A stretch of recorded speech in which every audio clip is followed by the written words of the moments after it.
Good morning students. आज हम class 10 की नेक्स्ट पोएम अमेंडा करेंगे which is written by Robin Klein. इसमें ये जो अमेंडा है, she is a girl, she is a teenager girl who is about 13 to 14 years. ये एक 13 से 14 साल की लड़की है, उसके बारे में पोएम है।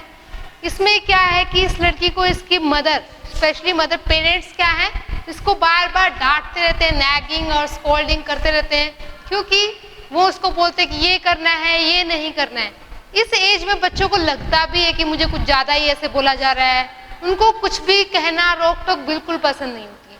तो इसमें जो ये गर्ल अमेंडा है, उसमें इसकी मदर उसको कुछ बातें बोलती है कि ऐसे करना है, ऐसे नहीं करना। तो अमेंडा को लगता है कि मेरी मदर तो मुझे बार बार टोक रही है, मुझे डांट रही है, जो कि उसको बिल्कुल अच्छा नहीं लगता है। तो फिर वो क्या है, बहुत ज़्यादा परेशान हो जाती है, इरिटेट हो जाती है, वो बहुत ज़्यादा रूड भी हो जाती है। तो हम पहले एक बार पोएम की रीडिंग करते हैं। Don't bite your nails Amanda, don't hunch your shoulders Amanda, stop that slouching and sit up straight Amanda. There is a languid emerald sea where the sole inhabitant is me, a mermaid drifting blissfully. Did you finish your homework, Amanda?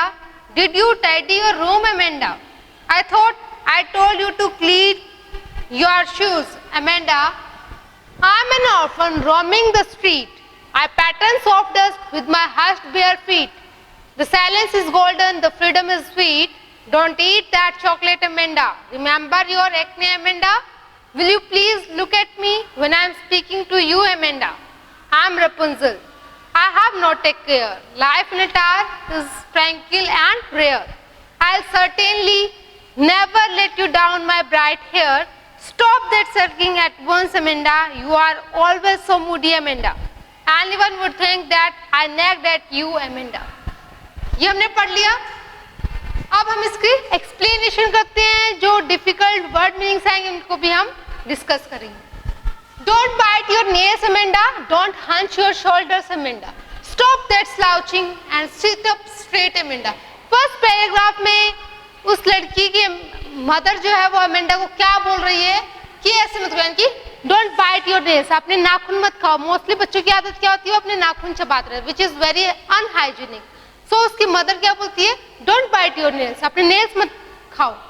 Don't Hutch your shoulders Amanda, अपने जो कंधे हैं उनको ऐसे band करके मत बैठो, ऐसे झुका के आगे। जब अपने स्कूल बैग लेते हो, जब उसको में अननेसेसरी नोटबुक्स और बुक्स डाल लेते हो तो बहुत ज्यादा हैवी होता है, फिर तुम्हारा जो पोस्चर है बॉडी का वो चेंज होता है। उसकी मदर तो वैसे उसकी मदर क्या करिए कि अपने जो शोल्डर्स है उनको ऐसे ज्यादा बैंड मत करो, आगे की तरफ झुकाओ मत, उससे तुम्हारा पोस्चर बिगड़ जाएगा, which is very bad looking दिखेगा बहुत ज्यादा, यानी कि तुम्हारी पर्सनैलिटी, तुम्हारी जो स्मार्टनेस वो बिगड़ जाएगी। तो उसकी मदर कहती है बिल्कुल सीधे बैठो। Stop that slouching and sit up straight Amanda. Slouching here means very lazy, ठीक है, बहुत ज्यादा लेजी है वो, बहुत धीरे धीरे कोई कुछ काम करती है। तो उसकी मदर कहती है ये आलसीपन छोड़ो और बिल्कुल सीधे बैठो। फिर अमेंडा ये सब सुन के बहुत चिढ़ सी जाती है, शी इज वेरी इरिटेटेड। फिर क्या करती है, वो सोचती है, शी वेंट इनटू इमेजिनेशन। क्या करती है, there is a languid emerald sea. Languid मतलब बहुत रिलैक्स, शांत। Emerald sea, emerald here is a green coloured stone. तो यहाँ पे सी को क्या कहते हैं, ग्रीन कलर का सी बोलती, कह रही कि यहाँ पर एक बहुत शांत और ग्रीन कलर का सी होना चाहिए, where the sole inhabitant is me. और वहां पर जो रहने वाले हैं, वहां पर सिर्फ मैं अकेली, खुद मैं सिर्फ अकेली रहने वाली हूँ और वहां पर कोई भी नहीं हो। अ मरमेड ड्रिफ्टिंग ब्लिसफुली, वो क्या अपने आप को कह रही कि मैं काश मैं एक मरमेड की तरह इस एमरल्ड सी में, यानी ग्रीन सी में मैं अकेली रहूं वहां पर, और वहां पर धीरे धीरे ड्रिफ्टिंग ब्लिसफुली, यानी कि स्लोली स्लोली हैप्पीली वहां पर मैं क्या है मूव करूं। मरमेड क्या होता है, it is partially a fish and a girl. ये क्या है, एक आधी लड़की होती है और आधी फिश होती है, यानी कि जो उसका अपर पोर्शन है वो एक ह्यूमन बीइंग का होता है, स्पेशली गर्ल का, बहुत सुंदर लड़की होती है, और lower portion is of fish. तो कहती है मैं मरमेड होती हूँ, अपनी इमेजिनेशन में चल जाती है कि मैं यहाँ से बचकर, मम्मी की डांट से बचकर, काश मैं एक एमरल्ड सी में एक फिश की तरह होती, मरमेड की तरह, और वहां पर मैं अपनी मर्जी से इधर उधर मूव करती। अब उसकी मदर फिर बोलती थर्ड पैराग्राफ में, did you finish your homework Amanda? told you to tidy your room, Amanda. I thought I told you to clean your shoes, Amanda. अब उसकी मदर कहती है क्या तुमने अपना होमवर्क फिनिश किया, Amanda पूछती है। अब क्या तुमने अपना रूम भी साफ किया, उससे पूछती है। फिर कहती है शायद मुझे लग रहा है कि मैंने तुम्हें ये कहा था तुम्हें अपने शूज भी साफ करने हैं, ठीक है। तो उसकी मदर उसको बार बार पूछती क्या ऐसे करना है, ऐसे नहीं। फर्स्ट पैराग्राफ में देखा उसकी मदर क्या करेगी, नाखून मत खाओ, सीधे बैठो, ऐसे मत करो। अब थर्ड पैराग्राफ में क्या बोल रही है, उसके होमवर्क बारे में पूछा। आप बच्चे को जब होमवर्क के बारे में पूछेंगे तो उसको तो थोड़ा चिढ़ हो जाती है कि मुझसे क्यों पूछा जा रहा है, मैंने तो कर लिया है, मैंने नहीं किया, मैं अपने आप कर लूंगा। मतलब ये जो टीनेज जो होती है, एडोलसेंट ये पीरियड है, इसमें बच्चे को कुछ भी अगर पेरेंट्स कहेंगे या टीचर कहेंगे तो उसको बहुत ज्यादा बुरा लगता है। उसको लगता है कि ये तो मुझे ही बार बार बोल रहे हैं, टोक रहे हैं। उसको ये नहीं पता कि पेरेंट्स या टीचर उसकी भलाई के लिए बोलते हैं, पर उसको उस टाइम पे क्या लगता है कि वो मुझे बार बार टोक रहे हैं, मुझे बिल्कुल पसंद नहीं है, ये सब चिढ़ जाता है बच्चा। तो इसमें थर्ड पैराग्राफ में उसकी मदर ने उससे पूछा क्या तुमने अपना होमवर्क किया, अपना रूम क्लीन किया, और मुझे लगता है कि मैंने तुम्हें बोला था कि तुम्हें अपने शूज भी क्लीन करने, क्या तुमने वो किए। अब ये बात सुनकर अमेंडा क्या सोचती है, I am an orphan roaming the street, I pattern of dust with my hushed bare feet, the silence is golden, the freedom is sweet.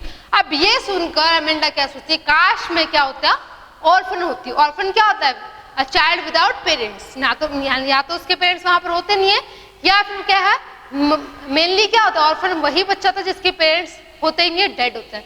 तो इसकी मेंटलिटी वो नहीं कि उसकी मम्मी मर जाए, वो क्या सोचती कि मैं अकेली रहूं, कि ऑर्फन बच्चों की तरह रहूं। काश मैं ऑर्फन होती, गलियों में अपनी मर्जी से नंगे पांव वहां पर घूमती और मिट्टी पर अपने पैरों के निशान बनाती। वैसे इमेजिनेशन कर रही है, वो सोचे कि फिर मुझे कोई रोकने टोकने वाले नहीं था अगर मैं ऑर्फन होती तो। ना तो मुझे कोई होमवर्क की पूछता, ना मुझे ये पूछता तूने ये किया ये नहीं किया, ना कोई मुझे ये कहता कि तू ऐसा मत कर। इन सब से मैं बच जाती और मैं मजे से गलियों में घूमती नंगे पैर, ऐसा वो सोचती है। फिर इसमें फिफ्थ पैराग्राफ में स्टैंजा में उसकी मदर के don't eat that chocolate Amanda, remember your acne Amanda, will you please look at me when I am speaking to you Amanda. उसकी मदर क्या बोलती है, अब ये टीनेज जब ये एडोलसेंट पीरियड आता है, इस दौरान बच्चों को एक्ने पिंपल्स की प्रॉब्लम होती है। एक्ने क्या होता है, जो ऑयली स्किन पे पिंपल्स होते हैं उनको बोला जाता है। तो उसकी मदर कहती है कि तुम्हें अपने पिंपल्स के बारे में नहीं पता है कि ये चॉकलेट मत खाओ, अगर चॉकलेट खाओगे तो और हो जाएंगे। और फिर उसको बोलती है जब मैं तुमसे, क्या तुम मेरी तरफ देखोगे जब मैं तुमसे बात करती हूँ, ऐसे मुझे तो ऐसे लग रहा है कि तुम मेरी बात ही नहीं सुन रही हो। उसकी मदर ऐसे बोलती है उसको, क्योंकि वो उसकी तरफ कोई ध्यान नहीं देती, शी इग्नोर्स हर मदर। इसलिए उसकी मदर उसको बोलती है कि तुम मेरी तरफ देखो, मैं तुमसे ही बात कर रही हूँ। वो उसको कहती है चॉकलेट मत खाओ, क्योंकि अगर चॉकलेट खाओगे तो एक्ने और हो जाएंगे। क्या तुम्हें अपने पिंपल्स दिख नहीं रहे हैं कितने हो गए हैं फेस पे। अब इस बात पे अमेंडा क्या सोचती है, I am Rapunzel, I have not a care, life in a tower is tranquil and rare, I'll certainly never let you down my bright hair, stop that। अब इस टाइम पे क्या बोलती है, वो सोचती है कि मैं तो एक रपुंजल क्या है, is a fairy, Rapunzel is a fairy who is having very long hair। Rapunzel क्या है, एक फेयरी है, परी है, और उसके बहुत ज्यादा लंबे हेयर थे, और वो क्या है टावर में, यानी कि बहुत ज्यादा ऊंची जगह पे रहती थी अकेली वहां पर। तो वो कह रही कि मैं तो रपुंजल और मुझे किसी की कोई परवाह नहीं है, वो इमेजिनेशन में गई हुई है Amanda. Life in a tower is tranquil and rare, tranquil means शांत, बिल्कुल काम पीसफुल। कह रही वहां पर जो लाइफ है टावर में वो बहुत पीसफुल है, वहां पे मुझे कोई रोकने टोकने वाला नहीं है, बहुत कम लोगों को वो नसीब होती है। I certainly never let you down my bright hair, और मैं अपने लंबे जो बाल हैं उनको विंडो से नीचे भी नहीं लटकाऊंगी ताकि कोई ऊपर आ ना सके और मुझे कोई रोक टोक ना सके। वो अपनी मदर को कहती है मैं तुम्हारे लिए अपने बाल भी नहीं लटकाऊंगी, क्योंकि वहां पर जाने का रास्ता नहीं है। वो क्या है अपने बाल लटकाती है, फिर कोई चढ़कर ऊपर जाता है। तो कह रही कि मैं तो अपने बाल भी नीचे नहीं हैंग करूंगी ताकि तुम ऊपर ना आ सको। अपनी मदर के लिए सोचती है वो मन ही मन में, इमेजिनेशन में। अब उसकी मदर लास्ट टाइम जब मैं क्या बोलती, stop that sulking at once Amanda, कह रही तुम ये जो बार बार नाराज होने वाला, उदास होने वाला जो तुम्हारा रवैया है ना, इसको तुम छोड़ दो। You are always so moody Amanda, तुम हमेशा बहुत ज्यादा मूडी हो Amanda. Anyone would think that I nagged at you Amanda, कोई भी ये सोचेगा कि तुम्हें हमेशा डांटती ही रहती। उसकी मदर उसको बोलती कि बार बार ये नाराज होना, उदास होना, ये रूठना, इसको छोड़ दो। कोई भी तुम बहुत ज्यादा मूडी हो, और कोई भी ये सोचेगा कि इसकी मदर तो इसके पेरेंट्स जो हैं इसको बार बार डांटते ही रहते हैं, क्योंकि तुम बार बार फेस ही अपना ऐसा बना रहते। कोई भी ये सोचेगा कि इसकी मदर तो बहुत बुरी है, वो उसको डांटती रहती है। इसलिए उसकी मदर कहती है अपने तुम ये बार बार जो रूठने वाला, ये सैडनेस वाला जो तुम्हारा रवैया है, इसको छोड़ दो। इस पोएम में पोएट क्या कह रहा है पोइट एक जो लड़की जो है एमेंडा, वो उसके बारे में बता रहे हैं कि उसकी एज के जितने भी चिल्ड्रन हैं उनके बारे में बात ये करता है कि कोई भी बच्चा ये नहीं चाहता कि मेरी फ्रीडम मुझसे छीन ली जाए। बच्चों को हमेशा फ्रीडम चाहिए होती है। उनको अगर पेरेंट्स उसकी भलाई के लिए भी बोलते हैं, टीचर भी उसकी भलाई के लिए बोलते हैं, तो उनको लगता है कि मुझे परेशान किया जा रहा है, मुझे इरिटेट किया जा रहा है, उनको कोई भी बात पसंद नहीं आती। जबकि पेरेंट्स उसके भलाई के लिए ही वो बातें बोलते हैं कि ऐसे करना चाहिए, ऐसे नहीं करना चाहिए। पर बच्चा उस एज में क्या सोचता है कि मुझसे ज्यादा कोई समझदार नहीं है, मैं जो कर रहा हूँ सही हूँ। वो उनकी बात, अपने पेरेंट्स की बात, उसको हर बात बुरी लगती है, हर बात में वो नेगेटिव हो जाता है, नेगेटिविटी ढूंढता रहता है कि मुझे ऐसे कह दिया, मुझे ऐसा क्यों कह दिया, बार बार वो यही सोचता है। तो इसमें जो एमेंडा जो गर्ल है वो भी अपना फ्रीडम चाहती है, वो नहीं चाहती कि उसके पेरेंट्स उसको बार बार किसी बात के लिए टोके। वो अपना होमवर्क करेगी, अपनी मर्जी से नहीं भी करेगी, अपना रूम टाइडी करेगी, नहीं करेगी, वो उसकी इच्छा है। इसलिए वो चाहती है कि मैं अकेले कहीं चली जाऊं, दूर रहूं। इसलिए वो कभी ऑर्फन की इमेजिनेशन करती है, तो कभी रेपुंजल की, तो कभी मरमेड की करती है। अब हम इसमें बात करते हैं, हमारी जो फिगर ऑफ स्पीच यूज हुई है वो फर्स्ट पैराग्राफ। पहले तो आपको राइम स्कीम देखनी है, वो आप लोग खुद देखेंगे, लेकिन उसके लिए थोड़ा आइडिया देती हूँ कि फर्स्ट, थर्ड, फिफ्थ और सेवंथ पैराग्राफ में, यानी कि फर्स्ट, थर्ड और फिफ्थ पैराग्राफ की जो राइम स्कीम है वो है आपकी ए बी ए, ठीक है। 2, 4 और 6 की है सी सी। वो आपको पता है कि राइम स्कीम क्या होती है। राइम स्कीम क्या होती है, जो आपके कंसेक्यूटिव लाइन के जो लास्ट का जो वर्ड होता है, उनकी जो साउंड होती है वो सेम होती है। फिर हम बात करते हैं कि फर्स्ट कौन सी हमारे वो यूज हुई है फिगर ऑफ स्पीच। इसमें हुई हमारी anaphora figure of speech use हुई है फर्स्ट और सेकंड लाइन में, क्योंकि जो डॉट डॉट है वो सेम वर्ड से दोनों लाइन स्टार्ट हुई है। ऐसे ही हमारी इस थर्ड पैराग्राफ में डेट डेट दोनों लाइन क्या है, सेम डेट वर्ड से स्टार्ट हुई। तो इनमें क्या हमारी जो फिगर ऑफ स्पीच यूज हुई है वो हुई है एनाफोरा।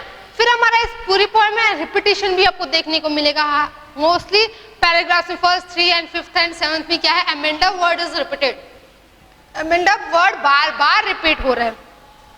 फिर जो हमारी फिगर ऑफ स्पीच यूज हुई है वो है एल्यूजन। एल्यूजन क्या होता है, जिसमें इमेजिनेशन की जाती है। तो 3 पैराग्राफ में इमेजिनेशन की गई है, वो कौन सा है, सेकेंड, फोर्थ और 6th पैराग्राफ में इमेजिनेशन हुई है। उसमें फर्स्ट में तो उसने मरमेड की इमेजिनेशन की, काश में मरमेड होती।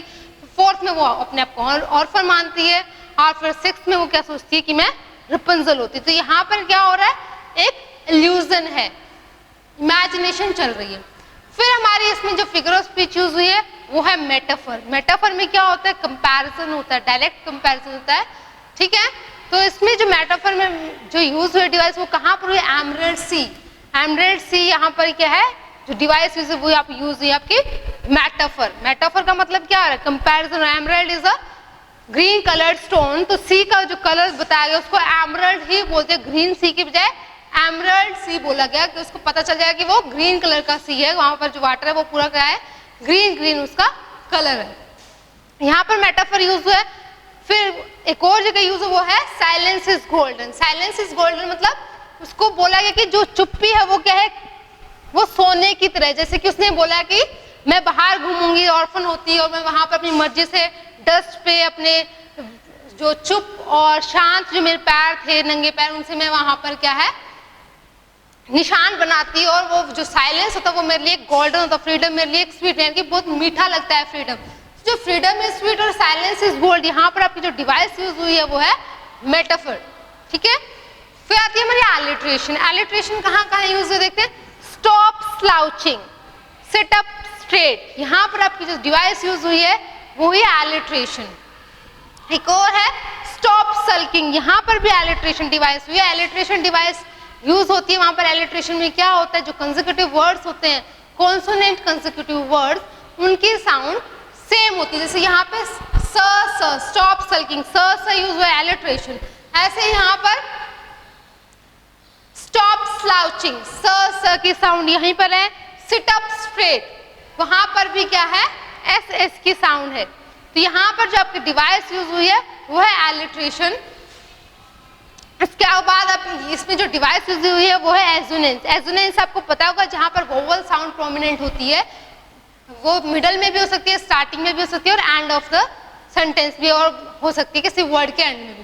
तो जैसे ये आपका थर्ड पैराग्राफ है, इसमें देखिए thought, told, you, to, your, shoes, यहाँ पर ओ साउंड प्रोमिनेंट है। O sound prominent, that means O is vowel. Vowel sound prominent, और वोवल साउंड प्रोमिनेंट होगी वहां पर क्या होगा, एजोनेंस डिवाइस यूज होगी। ऐसे ही यहाँ पे देख लेते हैं यू लुक टू यू, इसमें भी क्या है ओ साउंड प्रोमिनेंट है, यहाँ पर भी आपकी एजोनेंस डिवाइस यूज हुई है। फिर देखते हैं हम सर्टेनली, नेवर, ब्राइट, हेयर, यहाँ पे आर साउंड प्रोमिनेंट है, र साउंड प्रोमिनेंट है, यानी कि कॉन्सोनेंट साउंड प्रोमिनेंट है, तो यहाँ पर जो डिवाइस यूज हुई है वो आपकी यूज हुई है कॉन्सोनेंट्स। ठीक है, तो हमने डिस्कस किया, हमने डिफिकल्ट वर्ड मीनिंग्स भी डिस्कस किए, लिटरेरी डिवाइस जो यूज हुई वो भी डिस्कस की, और जो हमारे टिपिकल वर्ड मीनिंग्स थे वो भी हमने डिस्कशन की। अगर आपको पोएम कहीं पे कोई डाउट हो तो कमेंट सेक्शन में मेंशन करना, और उसके अलावा आपको जितने हमने लिटरेरी डिवाइस यूज किए हैं उसके अलावा कोई लिटरेरी डिवाइस मिलती है तो वो आप कमेंट सेक्शन में मेंशन करके मुझे बताना। Thank you student, this is all for today.